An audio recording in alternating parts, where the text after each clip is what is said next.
Tengo a Daniel Lacalle esperándome desde hace unos minutos. Daniel, muy buenos días. Muy buenos días, ¿cómo estáis? ¿Qué tal? ¿Hasta qué punto es preocupante todo lo que está ocurriendo en el mundo financiero? Como bien decía Mariano, ¿hay riesgo de contagio en otros países de Europa de lo que vimos ayer con Credit Suisse? Bueno, yo creo que lo primero que tenemos que entender es que Credit Suisse o Silicon Valley Bank no son una causa, son un síntoma. Esto es muy importante porque eso que se llama riesgo de contagio parece como que si fuese algo que no tiene nada que ver con el sistema financiero en general. El gran problema del sistema financiero es que no es que se haya debilitado por las subidas de tipos, es que se ha debilitado masivamente por las bajadas de tipos, por los tipos negativos, que es una aberración económica que ha hecho que los bancos tengan una debilidad en sus activos muy fuerte, muy importante. Bien, eso hay que tenerlo en cuenta y sobre todo para hacer los diagnósticos correctos, no caer en el error de hablar de contagio como si fuese un problema de un banco suizo o un problema de un banco norteamericano. Es un problema de activos que están sobrepreciados por una política completamente equivocada de inyecciones masivas de liquidez y de bajadas constantes de tipos. Cualquier persona lo puede entender. Si un banco está prestando cada vez con menos rentabilidad a activos de cada vez mayor riesgo y a emisores de cada vez mayor riesgo, cualquier vaivén hace que se descapitalice muy rápidamente y obviamente los primeros que saltan son los que son más débiles. La banca europea tiene un colchón de capital importante y eso se está reflejando en los bonos contingentes convertibles y eso es importante porque el riesgo que hay para los depósitos es bajísimo, pero no podemos ignorar el problema que se ha creado especialmente desde el año 2020 y durante tantos años de tipos negativos. Es que la banca no es que esté débil por cosas porque llueve en Estados Unidos o porque hay un banco en California que invertía en renovables o en tecnología. No, la banca tiene un problema de una enorme cantidad de activos que están sobrepreciados, es decir, que su valoración actual es mucho menor y, por lo tanto, bueno, pues va a haber ajustes en ese sentido, los va a haber y no hay ningún problema si se hace de manera correcta y no se entra ahora en la locura de decir, bueno, pues ahora hay que bajar los tipos, porque entonces debilitas todavía más a la banca. ¿Es una crisis puntual o estamos hablando de algo que se va a extender durante muchos meses? Bueno, no es que sea una crisis puntual. Si lo piensas y miras lo que está ocurriendo, lo que ha ocurrido, ¿no?, con los bancos en bolsa desde hace muchos años, lo llevamos viendo mucho tiempo, ¿no? Los bancos han ido perdiendo capitalización en bolsa año tras año, tras año, tras año, durante muchos años, por ese factor que estamos diciendo. Y por lo tanto tenemos que ser conscientes de que episodios de volatilidad de este tipo van a seguir dándose. Van a seguir dándose porque, claro, si cada vez que sales de una crisis generada por bajar los tipos y aumentar masivamente la masa monetaria, la solución es bajar los tipos y aumentar la masa monetaria, no estás reduciendo los desequilibrios, las burbujas, el exceso, sino lo que estás haciendo es incentivarlo, ¿no? Lo hemos visto. Con los tipos de interés negativos no han sido un acicate para que los estados, para que los emisores redujesen endeudamiento y fortaleciesen su posición financiera. Ha sido un acicate para endeudarse todavía más. Entonces, todo eso que parece en la época del exceso como que está muy bien, pues está saltando ahora porque está obviamente en el balance de los bancos, ¿verdad? Daniel, pregunta Enrique Calvet. Sí, buenos días, Daniel. Vamos a ver, he leído, quisiera que me lo confirmara, una auténtica herejía bancaria, y si es así, que me lo comentara. Pero es cierto que lo que está haciendo Estados Unidos, vamos, no sé si la Reserva Federal, está aceptando los bonos que tiene, por ejemplo, el banco de Silicon Valley a su nivel nominal, cuando realmente a los tipos de interés actuales valen menos de la mitad del nivel nominal. lo cual Sí. bueno, eso es una barbaridad. ¿Dónde queda Basilea? Quiero decir, ¿cómo se puede hacer esa barbaridad? Eso es mentir, es admitir que un banco vale el doble de lo que realmente vale. Sí, pero es exactamente lo que hace el Banco Central Europeo. Eso es una O sea, el Banco Central Europeo ahora mismo ha hecho exactamente lo mismo. Ha hecho lo mismo, El Banco Central Europeo en el año 2022 publicó unas pérdidas, el Banco Central. Sí. ¿Vale? Los bancos centrales están en pérdidas y es una pena, vosotros en este programa y en otros lo habéis comentado, pero es alarmante que eso no haya sido titular de todos los periódicos de primera página. Los bancos centrales en pérdidas por el exceso monetario llevado a cabo durante el periodo en el que estaban comprando bonos de estados que se estaban financiando a rentabilidades negativas, a cupón negativo, y todo el mundo se vanagloriaba de hoy qué bien nos estamos financiando más baratos que nunca, etcétera, e incluso nos pagan por endeudarnos, y salta por el otro lado. Bien, lo que está haciendo la Reserva Federal, efectivamente, estoy de acuerdo contigo, es disfrazar una realidad patrimonial, ¿no? Sí, si eso. yo tengo un bono ahora mismo a 10 años, a 20 años de un país europeo, ese bono vale muchísimo menos en precio de lo que valía cuando se emitió, entonces se está generando también un incentivo perverso. ¿Por qué? Claro. Porque mientras al banco se le está comprando ese bono a valor, a precio nominal, como has dicho tú, a precio a la par, los que están sufriendo en su cartera, en su fondo de pensiones, etcétera, etcétera, el agujero patrimonial de invertir en bonos, son los ciudadanos, ¿no? A ninguno de nosotros nos han rescatado si hemos comprado un bono, no sé, Austria emitió un bono a 100 años al 0,34 que inmediatamente, claro, cayó masivamente de precio. A nadie le están pagando el precio a la par. Por lo tanto, sí, claro que se están rescatando a los bancos, pero porque en realidad los estados, lo que está haciendo la Reserva Federal y lo que está haciendo el Banco Central Europeo, lo que está haciendo no es rescatar a los bancos, está rescatando a los estados. Porque si ahora estos bancos con ese agujero patrimonial dijesen, bueno, pues vamos a hacer liquidez y vamos a vender toda esa cantidad de bonos de los estados que tenemos, generarían un agujero en sus balances, que lo cubrirían o lo cubrirían mejor o peor, pero lo que generarían sería un desplome de tal calibre en los bonos soberanos. En realidad lo que está haciendo la Reserva Federal y lo que está haciendo el Banco Central Europeo es rescatar a los emisores. Daniel, Julio Ariza. Lo que pasa es que hay otra Yo manera es de que hacerlo. no soy economista, vamos, la verdad es que no soy casi nada.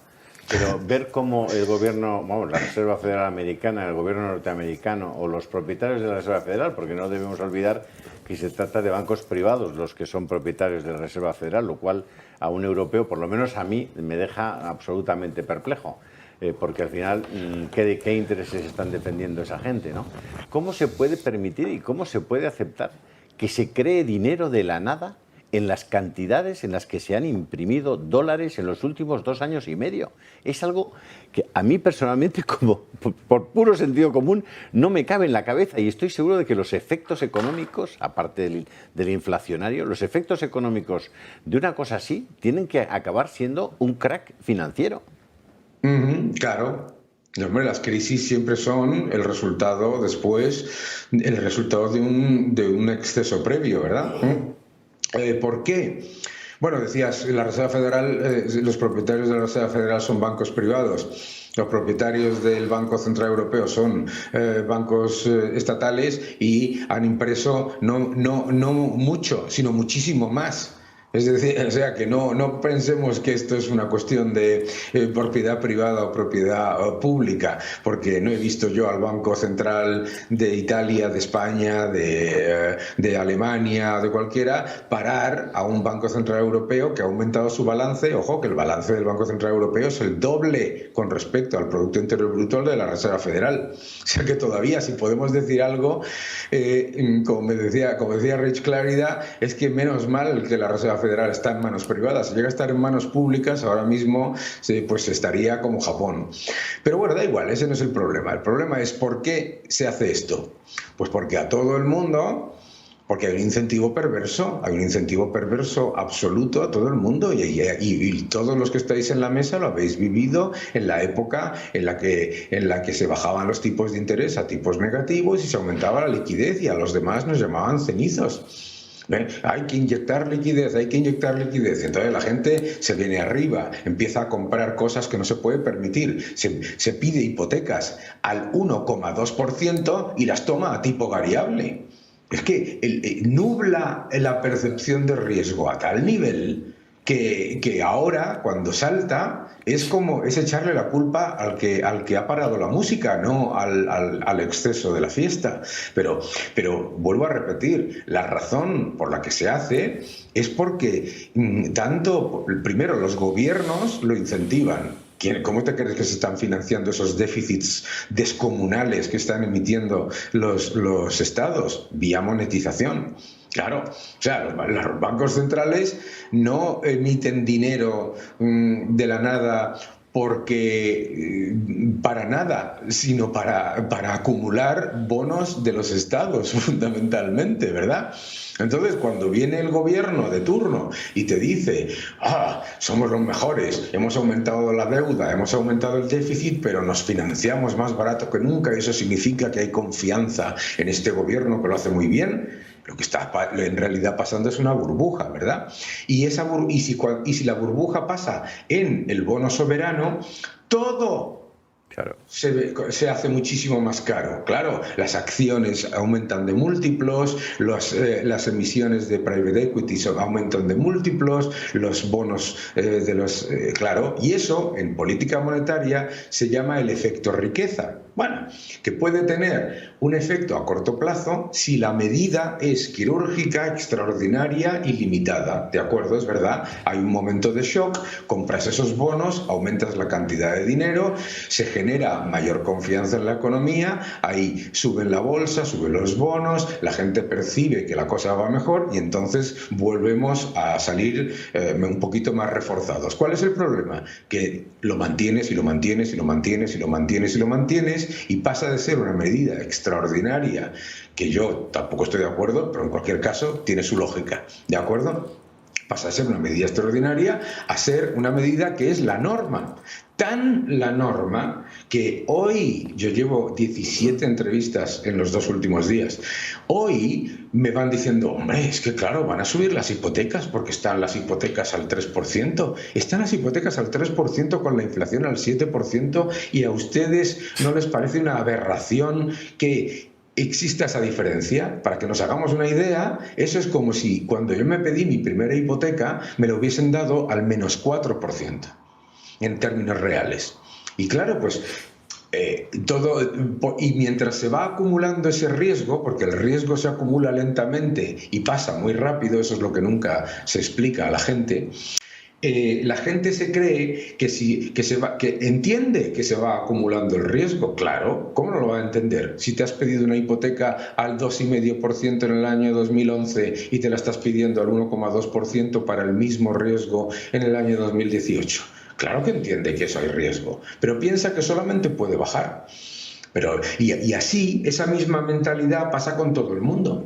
Y los bancos prestan por cada vez menor rentabilidad por cada vez mayor riesgo, las empresas toman cada vez más deuda, etcétera, etcétera. Se va creando esa burbuja poco a poco y como le está pasando a todo el mundo piensa que no les va a pasar a ellos y de repente un día, como la fiebre, cuando tienes una enfermedad, salta un banco en Estados Unidos o un banco en Japón o un banco en no sé dónde y de repente todo el mundo se da cuenta de que ese enorme problema pues va a generar mayores problemas después.